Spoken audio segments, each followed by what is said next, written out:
Tere, hea vaataja! Toots olen. Tänase video pealkirja mõtlesin ma välja sellise, mis kõlab välismaa keeles ja selle nimi on Release the Beast. Ehk siis täna on plaanis üks koletis vangistusest päästa.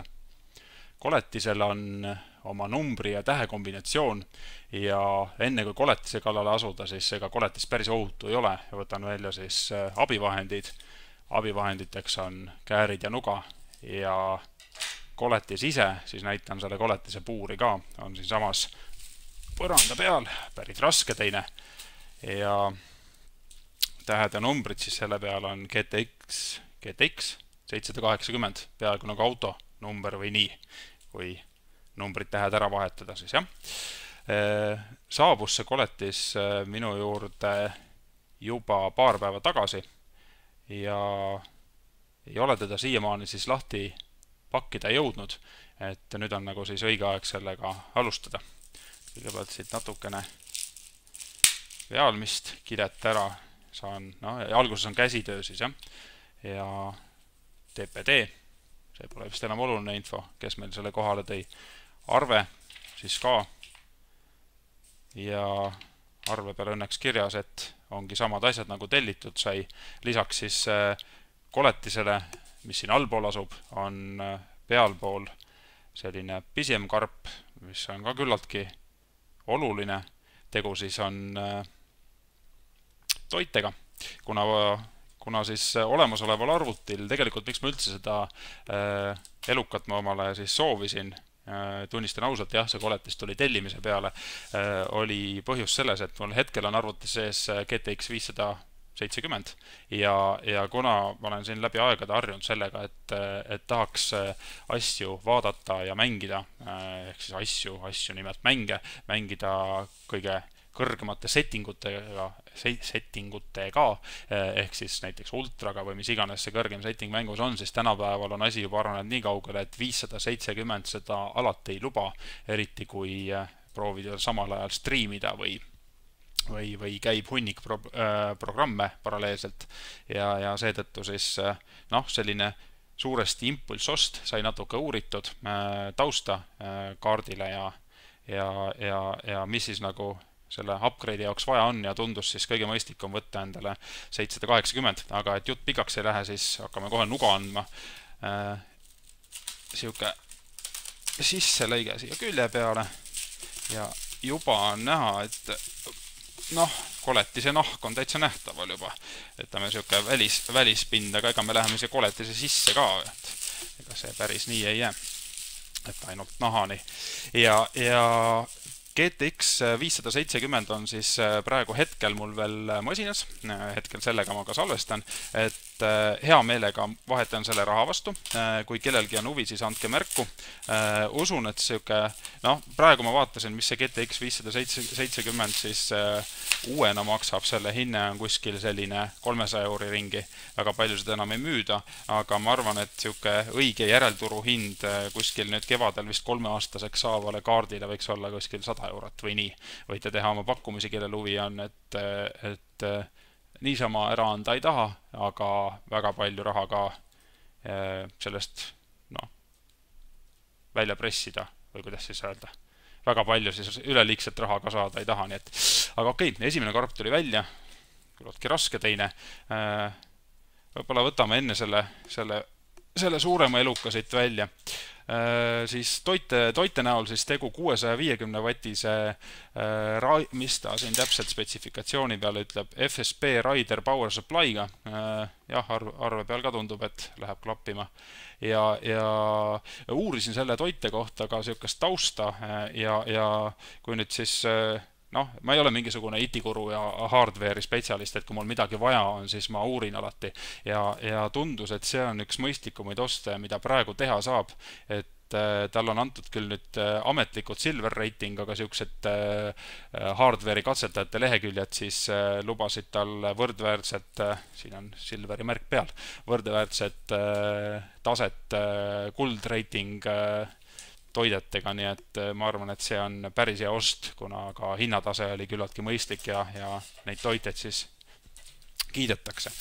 Aga allpool on siis see see loom, see elukas, kelle pärast kogu see asi ette võetud sai, ehk siis kaardiks GeForce GTX 780, kahtlesin ja pigem nagu mõtlesin, et mis kaarti üldse võtta. Alguses mõtlesin, et võtan 770, oli teine umbes 150 eurot vist soodsam, aga vaadates nüüd tulevikku, siis usun, et see kaart peab ajale päris palju vastu ja pikemalt vastu ja noh, praegu teame me kõik, et tulid välja ju need uued konsoolid, uue põlvkonna konsoolid ja mis seal salata, ega need konsoolid ongi päris palju dikteerinud, milliseid mänge me mängida saame PC peal ja millised mängud tulevad ka tulevikus välja ja kuna praegused konsoolid on tehtud siis juba ütleme keskmise PC, arvestatud keskmise PC taseme videokaartidele, siis see on nagu siuke, tippklassi videokaart on veel TX sealt ja 690 välja tulemas GTX-idest ja seal Radeonil on ka 1,2, aga usun, et kuna konsoole nad ei planeeri, siis uuendada, update'ida siin tont teab mitusada aastat, ehk siis olen kuulnud 10 aastat ja 5 aastat ja siis see kaart peaks ka selle kõik PC peal ära elama, ehk siis konsoolid tegelikult dikteerivad, millised on mängud, kui head nad on mängud. PC peal muidugi see häda, et ei viitsita neid mänge optimeerida, aga see on omaette ooper. Okei, läheb jälle kuidagi heietamiseks, võtame siis selle monstri siit välja. Välimise karbi sees on sisemine karp, nagu ikka. Välimise karbi võib siia diivani peale panna, las ta siin olla. Ilus must karp, kus ta siit lahti käib. Siit poolt. Ja siin on siis kõvasti svammi sisse pandud, stiilset musta svammi ja võtsin siis gigabait kaardi, ehk siis oli ka, kui ma ei eksi, siis kas Asuse kaart vist, praegu võin sellega eksida, aga kuna mul on ema plaat on gigabaidi oma, siis tundus, et äkki on parem, kui ma võtan gigabaidi ja siin on siis ka veel mõned kaablid ja siis on veel siin ka plaat, ilmselt driverite ja muu pudru ja mudru jaoks ja võib-olla siis lugemiseks ka mõni paberitükk ja ka praegu vist tundub, et rohkem ei ole siin midagi ära peidetud, nii et selline vahva suur asi, küllaltki raske teine ja ilmselt on tal siin jahutuse jaoks metalli päris kõvasti külge pandud, aga võtame ta siis päris korra välja ka siit seest, et saab sellele siis pilgu peale isata, milline ta siis välja näeb.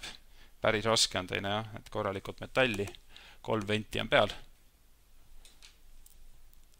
Ja selline elukas läheb siis minu praeguse kasti sisse ja loodetavasti hakkab mind tulevikus hästi teenima. Jah, pikemalt ei peatukski selle peal. Selline ta siis on. Panen ta siia serva peale, jääb ta siis kaadrisse ja vaatame siis toite ka üle, et teatavasti kui sa eluka ära päästad, siis oleks mõistlik talle ka süüa anda ja selles karbis on siis elukale toitu. Võtame siit lahti.